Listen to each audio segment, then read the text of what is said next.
channel. My name is Danielle and thank you for coming and watching. This is going to be a very raw and real video. I come as I am and that's just how it's going to be. There is an overwhelming response to the narcissistic mother video I put out, and I want to thank everybody for their support. There's nothing but positive vibes on that, which I wanted so much for that. Being vulnerable is not fun on the internet sometimes, and having the ability to do it and have positive response is just an unbelievable feeling. So having everybody come out and support me is just something that will always stick with me, and thank you so much, and I hope I can be here for you. And this is what we're doing today. I'm going to answer some of your questions.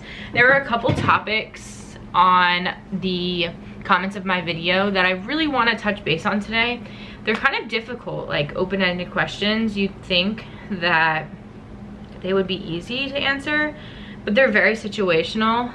I can't tell you what to do specifically in your situation since I don't know you guys personally. I can just give a broad idea of what to do in certain situations, I guess, or like the clinical aspects of what you can look for to make that decision for yourself. So one of the questions was how to leave uncomfortable situations, or give advice on how to leave uncomfortable situations.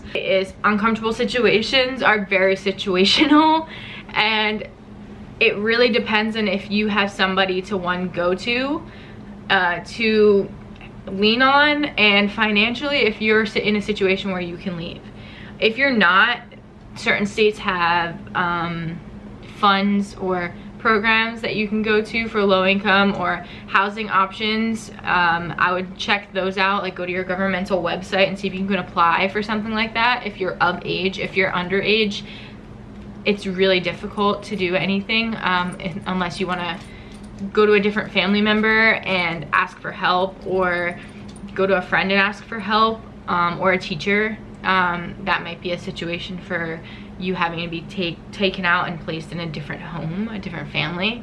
But there are consequences to that as well. So I would just literally weigh out all of your options, put it down on a list, and see if there's any holes in it. See if you can find a way to get out in any other way.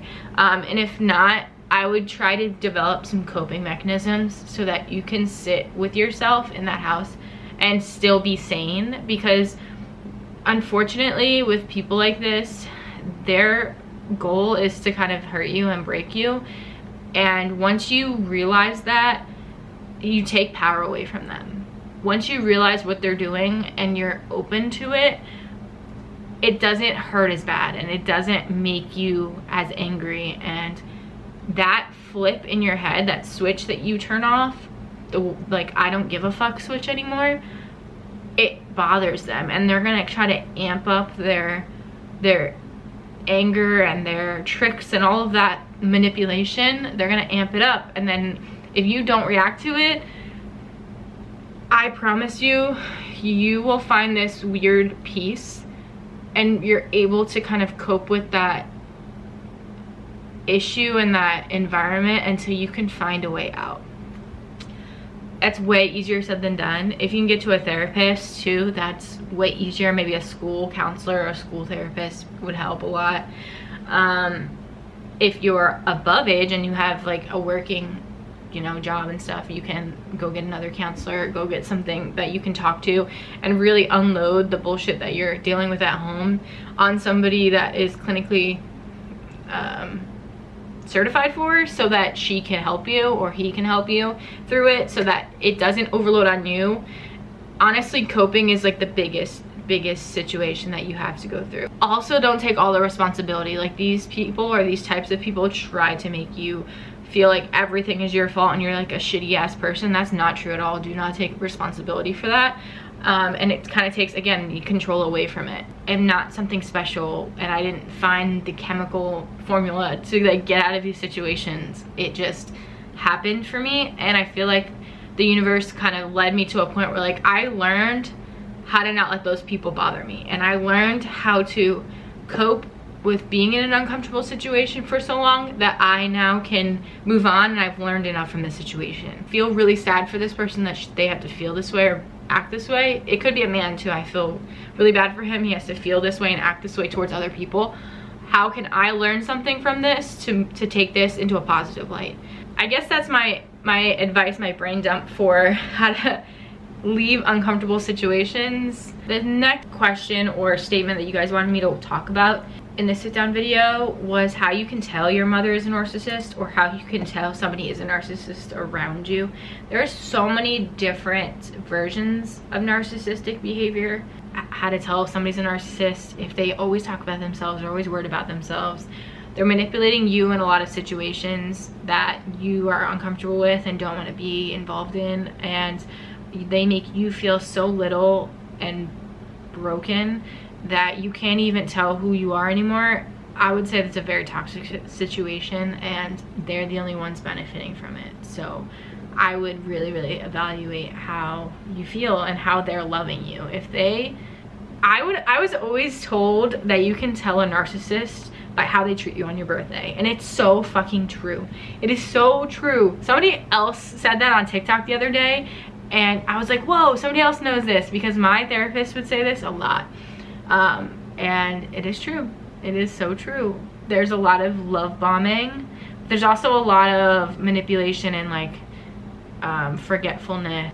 Be open-minded to how people are actually loving you and treating you, if they know how, or it's conditional or not, because conditional loving is a big red flag with any narcissistic relationship.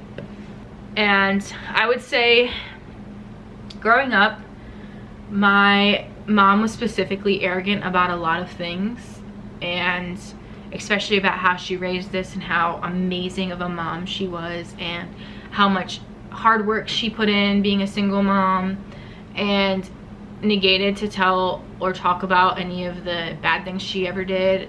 She never took responsibility for anything she ever did wrong. Like, ever. I don't think I've ever heard her take responsibility for anything, unless it was in a moment of like, this can gain me good vibes with somebody, or like gain me like somebody, like to make somebody like her. But yeah, the arrogance was big, especially when she came around situations where she had to be the dad, I guess, in the situation. Like, if something was wrong in the school, she would come in and scream at everybody and like start a scene and be super arrogant and like, I'm her mom kind of thing. And some people would see that from the outside, and this is the fucked up thing about narcissists, because some people would see that from the outside and be like, wow, that's such a cool mom, like she has your back on everything you do, but doesn't realize like that's so hurtful to their kids' sense of self, and it embarrasses them, and it brings them so much negativity, because those people just backlash on them a lot because they don't like their mom. So like, it doesn't bring any good. So the arrogance was a big one, big red flag. The inflated sense of like entitlement to things. My mom thought she was entitled to everything from my dad.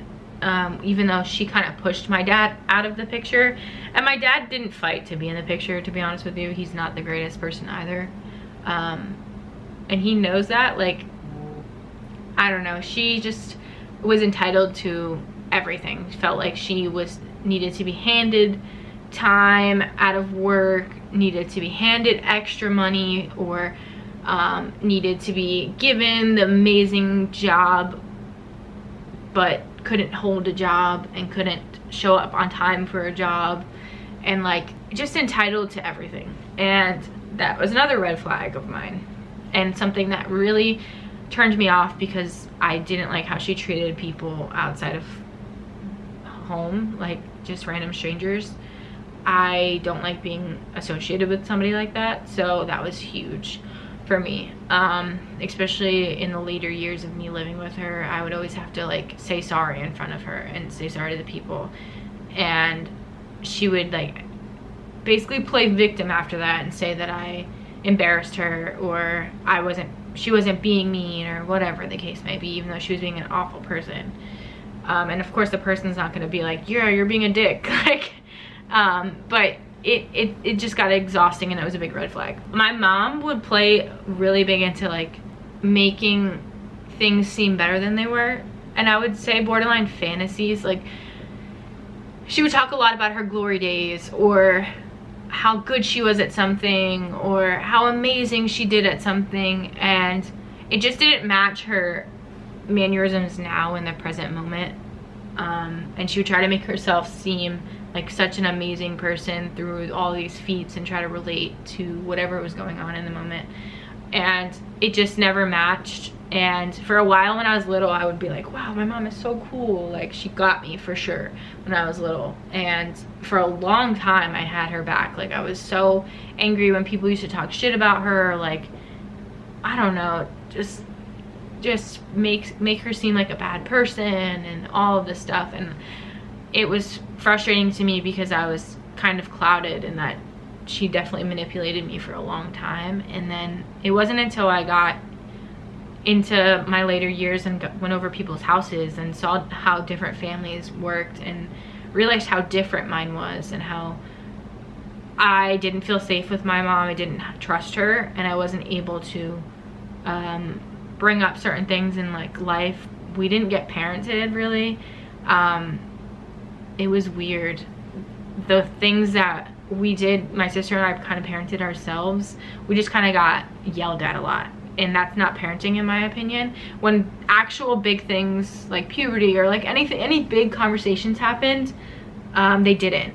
Like we didn't get taught things. We just taught ourselves, or like looked for validation in other areas, which is so bad for you as a kid, trying to learn certain things about life through other friends or other people's parents. And like it was just so inappropriate that it should have been coming from our house. But I don't think she felt comfortable being a mom in those situations, and that's a problem, you know? So that was another red flag. She was always like worried about the way people looked at her. Always. Like it was always about appearance, it was always about athleticism, it was always about her being a good mom and like showing that she was a good mom. So that was another red flag. There's so many. There's so many. I unfortunately was a product of her wanting to be a professional softball player. Like that was her dream. Her dream was to be she was really good at softball, but her dream was to go farther, and she just didn't have the support, I guess, from my grandma. And that generation was just different when they parented. So I liked softball. I dare say there was a lot of years that I loved softball. There's also a lot of years that I didn't. And there was also a lot of years that I was forced to do it. And by the time I got older, like into like 12 or 13 age range, I was basically told like, you either need to choose this forever or nothing. Like I wasn't getting support in any other area that I wanted to do. So because I wasn't getting support in any other area, obviously me being a young ass kid wanted my mom's validation, I did what she wanted me to do. And I was good, but I sacrificed so much to be that good. I wasn't that naturally. Like I had to really work hard and spend hours and hours and hours doing different drills, practices, going to special clinics, blah blah blah, and her spending so much money. Sometimes she would spend money on that and not feed us, and like, I don't know, ask for money in weird ways from other people to get home and back, and like all of these like really toxic things just for her to look like a good mom, because she's a single mom stressing about getting me to and from, because she wants me to go to college and she wants me to have this grandiose experience, when in reality she just wanted herself to have the grandiose experience, because I really wanted to act and sing and do other things and run track, and I don't know, there was just so many other things going on in my life that I could have done and been good at. And I'm glad I did do softball. I'm this person now today because of it. I went to a Division I school. Like that was a bad situation, but to say the least, everything worked out. But that was a big red flag about why she was a narcissist. And there's just a lot going on with her mentality to life, and how we were kind of just the trophies to her weird manipulative world that she lives. And there's gonna be a lot of family members that watch this video, so you can not agree with me and still support me. I'm at a point where I'm healthy and I'm happy and I'm going through life, and hopefully my experiences help you, because I was in it for way too long and just kind of ignorant to the fact that I needed to leave too. Like, I just needed to get to a point where I wanted to leave and wanted to work. I would rather be homeless, or like, there was a point where I'd rather live in my car and be homeless and not eat with my dog than I wanted to be in that house eating and, like, you know, showering and stuff. Like, that's how I knew it was like, I need to leave. I need to fucking leave. So if you're in that position, I feel for you. I love you, and I hope that you get out, and I hope that somebody falls into your lap that like helps you. Like I said, look on government websites. There's always like ways to find grants and programs and housing issues. I know it takes a while. There's waiting lists and stuff, but I would try everything that you can to get to a healthier place so that you can be a healthy person and move on with your life and have kids and be a family, or go traveling. Do whatever you want to do, because you deserve it. Everybody deserves to be happy and in a healthy situation. And not all blood family is family. Friends can be family too, and just start your own family. Have your own place that is your safe space, because you will understand when you get into a safe, calm environment. That's when the real healing starts, because I wouldn't say it's comfortable, but you learn to really enjoy your space away from that. But I love you, and I hope this helped, and if you rock with me, I rock with you. I hope you have an amazing day. Bye. Life is a winding road, no telling where it goes. Driving through days and nights.